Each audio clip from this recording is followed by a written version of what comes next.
everyone. Good morning. My name is Parth Desai.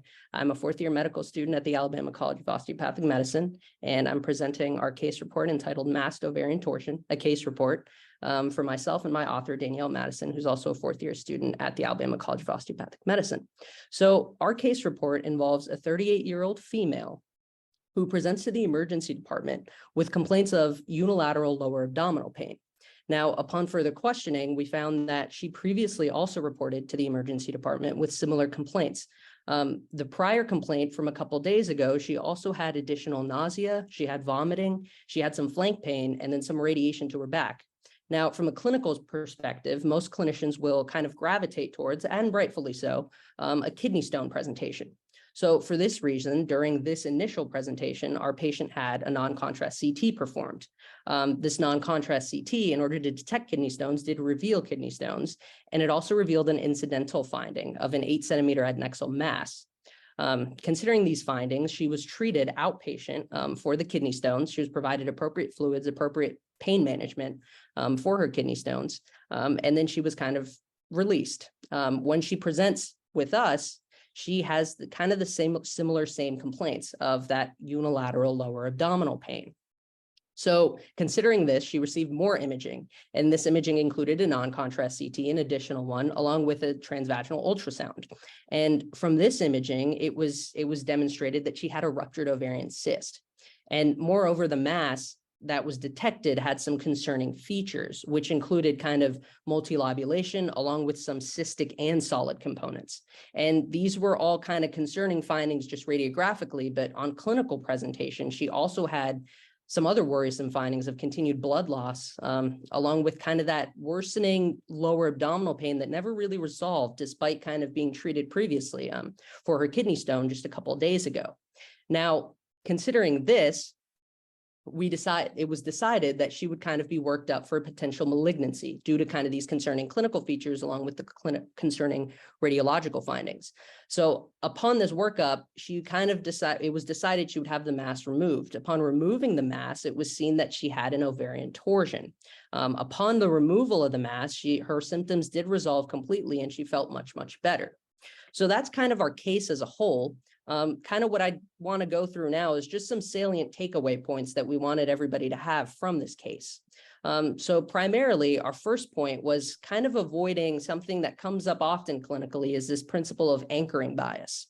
When I presented initially, when she presented initially, our patient, a couple days before she presented to us, she had findings that I mentioned: nausea, vomiting, flank pain, and radiation of the lumbar spine. Now, typically you associate these findings, a clinician might jump to kidney stone. And we kind of wanted to emphasize that this presentation is also mimicked in ovarian torsion, where symptoms can include flank pain. They can include kind of radiation to the lumbar spine as well. So what we really wanted to emphasize primarily is that we want kind of clinicians to consider other diagnoses as well on this classical presentation, especially since our patient was a 38-year-old premenopausal woman, whereas certain OBGYN pathologies, such as a torsion, such as a cyst, may kind of come to the forefront more than, for example, a male patient. Our second takeaway was initially when investigation took place, the first diagnostic modality used on our patient was a non-contrast CT. And most clinicians usually go to the non-contrast CT when investigating a potential kidney stone.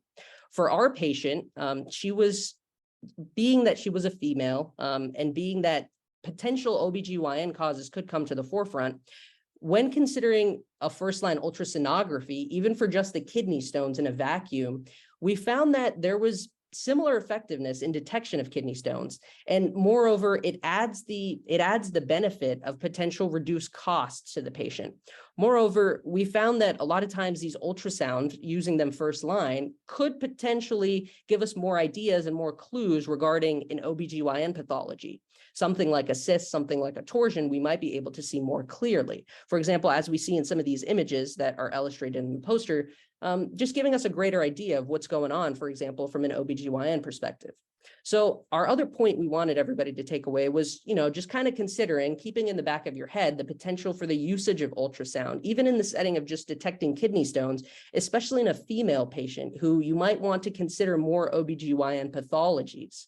Aside from that, we really found that everybody that worked with our patient did an excellent job. And we just thought that maybe these were some alternatives that maybe we could have found this problem quicker. Maybe her symptoms could have resolved faster. Potentially they could not have, but this was just an interesting consideration we wanted everybody to have and take away from our case report.